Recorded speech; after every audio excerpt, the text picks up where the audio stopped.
Добрый вечер. Я рад, что все прошли Феха. Феха вам открыла путь к Урус. И сегодня тема нашего занятия – это руна Урус. И мы будем на нее смотреть с точки зрения биоэнергетики, потоков и определять общие значения Урус. В первую очередь я хотел бы сказать, что напомнить, что последовательность футарки не просто так выставлена. И определив свои владения, определив то, где мы находимся, свою территорию, теперь нам необходимо, вот где-то как аллегория, нам необходимо понять свою силу для того, чтобы освоить эту территорию. Вот мне очень нравится аллегория такая, когда мы выброшены на остров, мы только пришли в себя, чуть-чуть его разведали, и теперь нам нужны силы, чтобы освоить этот остров. И вот эти силы, они могут быть не только внутренние, они могут быть и внешние. Я не просто так выкладывал в группе о богах, не просто так говорю о покровительстве определенной руны. Это традиции в какой-то степени.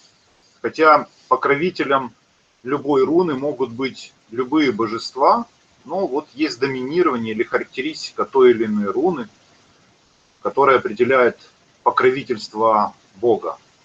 Вот покровителем Урус является Тор, сила.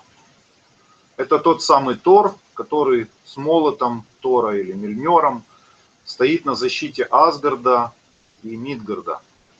Это тот бог, который слышит молитвы раньше даже Одина, с первого раза. И Тор, который приходит на помощь в первую очередь, защищая или покрывая его последователей. Мы знаем, что Тор – это сын Одина, и что он исполнитель, он обладает мощной силой. Иногда я хотел бы обратить ваше внимание, что когда мы говорим о богах пятимерного сознания, то мы, хотим или не хотим, мы натягиваем образ или картинки, натягиваем человеческие, образ человека. Нам так доступнее, нам так понятнее. Но нужно не забывать, постоянно не забывать одну простую вещь, что боги – это пятимерное сознание. Руна Урус – это сила, мощь, это та энергия, которая берется, можно сказать, ниоткуда. Ниоткуда мы берем в кавычки. Это сила потенциала, который закладывается в каждом человеке при рождении. Точно так же, как данность есть владение, точно так же дается сила. Это как та батарейка, которую ребенок с первым криком в него вложили батарейку. Эта батарейка имеет определенный срок действия. Вот вопрос, как эту батарейку использует человек. То есть использует он ее на цель, использует на то, что ему предназначено самим собой, своим воплощением, своим духом. Или, допустим, интенсивно растрачивает свою энергию не туда, куда надо. Вот, или он тратит свою энергию на чужие владения, или он тратит свою энергию только на свои владения. Выполняет он эту цель или не выполняет, идет он в обход, или он идет ровным путем, все равно расходуется сила. И вот очень важно, чтобы та сила, которая была заложена как батарейка с самого начала, она расходовалась на жизненные цели, которые сам Дух определил, наш Дух, Божественный Дух определил использовать.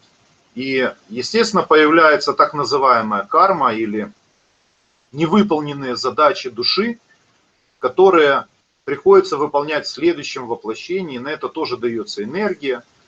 И очень хорошо, если, например, человек решает все свои вопросы в этом воплощении. И руны для этого и даны человеку, для того, чтобы человек очистил свои задачи, которые из прошлого тянутся. То есть, знаете, двоечника оставили на второй год, или там, на третий, в зависимости от того, сколько мы раз ныряем, какой по счету. Ну, мы вот тянем вот эти вот хвосты наши, да, вот кто студент, тот помнит хвосты, да, остались хвосты, там, переэкзаменовка. Вот где-то в таком вот ракурсе вот эта переэкзаменовка, она требует тоже силы. Естественно, хочется ее потратить рационально, потому что у нас есть основная задача, а еще использовать ее на хвосты. Одна батарейка, одна жизнь, мы должны ее использовать. Этот потенциал, вот сила, Урус, она выискивает, находит эту силу для того, чтобы мы могли использовать. То есть как находит? Не то, что она где-то там лежит, а мы ее не используем. А просто мы начинаем видеть, на что мы рационально или нерационально используем свою силу. И если нам этой силы не хватает, то с помощью Урус мы имеем возможность подключиться, увидеть, подключившись, увидеть, куда мы ее расходуем, не по делу, и если надо, подпитаться поддержкой богов. Но это не значит, что громовержец Тор, как его иногда описывают, он пуляет там молнию, и мы заряжаемся. Но это немножко не так, а сила освобождается. Иными словами, показывается, как намного быстрее освободить ненужный потенциал, чтобы высвободить потенциал силы, потенциал энергии. И для магического сознания, для управления потоковыми энергиями нужно очень много сил. Магическое сознание, оно требует потребления или проникновения и удержания точки фиксации в нескольких сразу аспектах. Ну, например, мы можем фиксировать точку и здесь, и здесь, и здесь. Для того, чтобы фиксировать точку одновременно в 3, 4 или в нескольких местах, нужно обладать очень мощной энергетикой.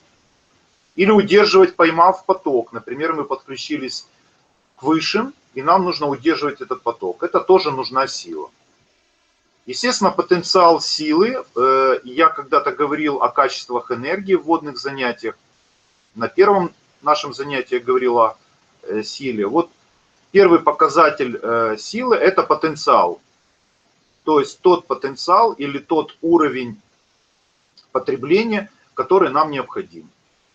Ну, вот чтобы дальше не заниматься тавтологией, я как бы проведу такую черту относительно силы. Представьте, что у вас есть 10 единиц силы, 9 из которых вы тратите не на то, что надо, вы тратите единиц только на себя.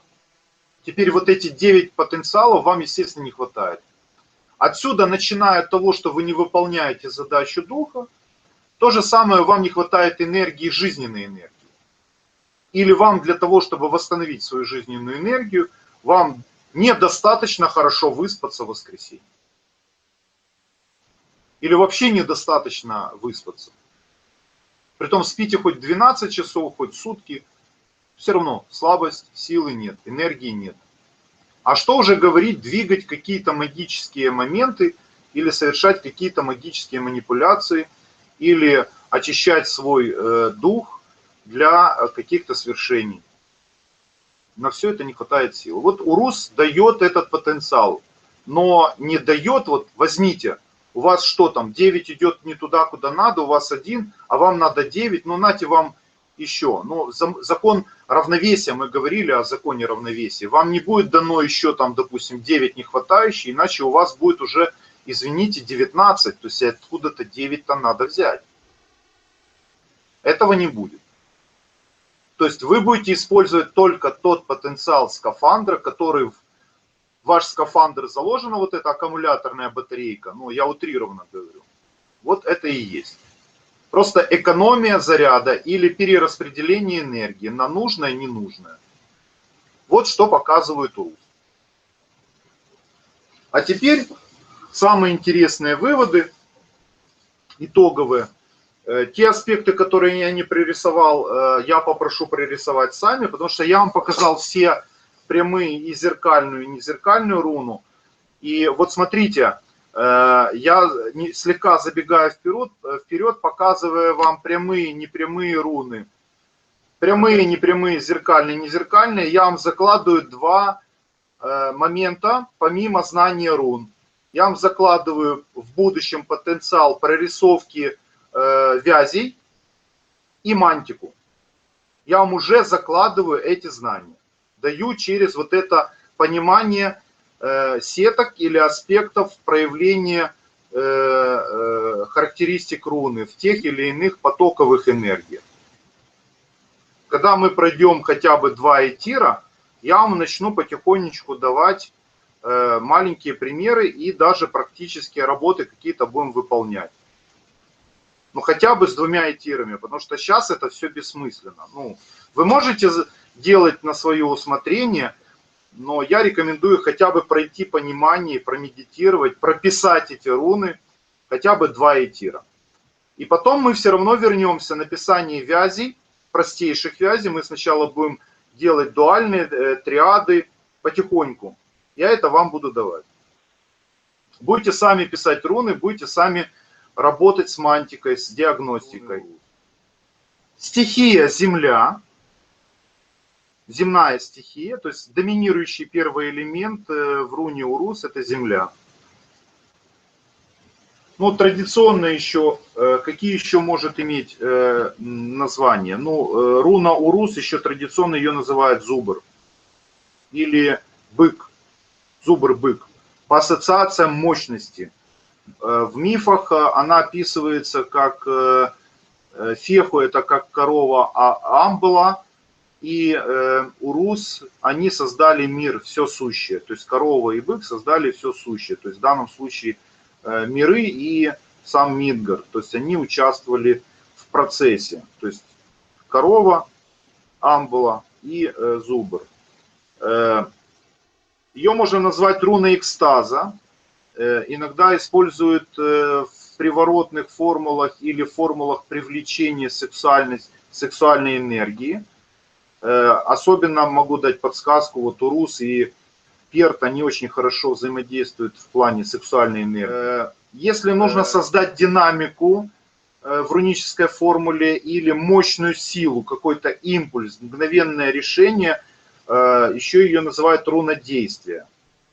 Руна успеха или, иными словами, руна новых начинаний. То есть она не только дает силу, но она и показывает новое начинание.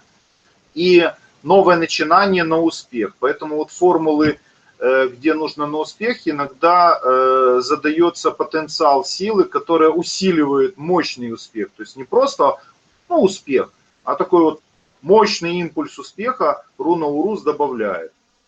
Ну и новые начинания тоже, в принципе, руна Урус в этих формулах участвует. Руна Урус может демонстрировать природную силу, иногда в формулах взаимодействия с природой или стихийных каких-то состояний руна Урус, она в какой-то степени может контролировать, а может и усилить. Например, если вы хотите создать ураган, то руну Урус при определенных комбинациях можно создать и ураган. Мощь, магическая сила, жизненная сила, эротическая сила, все связанное с силой, безусловно, относится к Урусу. Что я хотел еще сказать о внутренней силе и о внешней силе. Внутренняя сила, я уже говорил, мы проговорили, внутренняя сила — это поиск свободной энергии, внешняя сила. Что такое внешняя сила? Я вот, если заметили, стараюсь ее писать с большой буквы, чтобы выделить сила с маленькой буквы, сила с большой буквы. Вот сила с большой буквы — это как раз то покровительство богов, к которым мы призываем.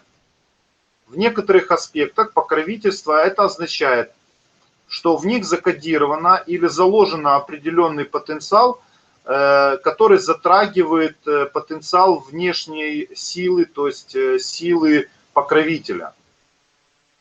В некоторых случаях, когда мы пишем определенную вязь, то мы взываем чуть ли, если, допустим, там можно призвать весь Асгард для решения вопроса. Потому что всегда есть определенная подпитка той или иной покровительствующей силы. То есть руны имеют связь, то есть не просто, вот я говорил, это безликая сила. Но когда мы активируем эту силу, и она начинает работать, то мы включаем определенный потенциал, особенно вертикальных каналов, которые идут в доминирующем своем значении от покровителя. То есть не напрямую от покровителя, а подпитываются этой энергией покровителя. Таким образом, Мы, высвечивая или запуская определенные аспекты энергии, в вертикальных каналах мы можем наблюдать потенциал, характерный для данного покровителя силы. То есть не нужно создавать каких-то духов, бесов, демонов, ангелов, светлых каких-то товарищей. Сами по себе руны имеют этот аспект. И вот если на феху это Фрей, Фрея, Нёрд, мы говорили покровитель руны феха, владений, да? А руна Урус это Тор, покровитель. Вот каждую руну, когда вы будете активировать, обращайте особое внимание на покровителей. И вот почему нужно для себя информационно, познавательно узнавать о пантеоне северных богов, потому что они являются неким покровительством. Но это не значит, что мы читаем мифы, и мы эти мифы это примеры, это как некие стимулы для того, чтобы мы понимали, с какими силами мы работаем, с каким потенциалом мы работаем, что заложено в магической системе рун, кто программирует эту руну, кто ее наполняет определенным потенциалом, и в каких аспектах применять и все остальное. То есть очеловечивание пятимерного сознания или даже придание им Бога, ну, значение, это Бог, там, великий, это опять же, знаете, на уровне такой вот примитивной торговой религии. Религиозная раздача слонов, розовых слонов. Вот это я вот аллегорично вот так вот называю. Это пятимерное сознание. Нам его не постичь, пока мы не хотя бы не поднимем свое сознание до четырехмерного. Это энергия, это потенциал, это сознание, это даже не личность. Мы их создаем личностями, мы хотим их наделить своими чертами для того, чтобы они стали ближе к нам. На самом деле нет.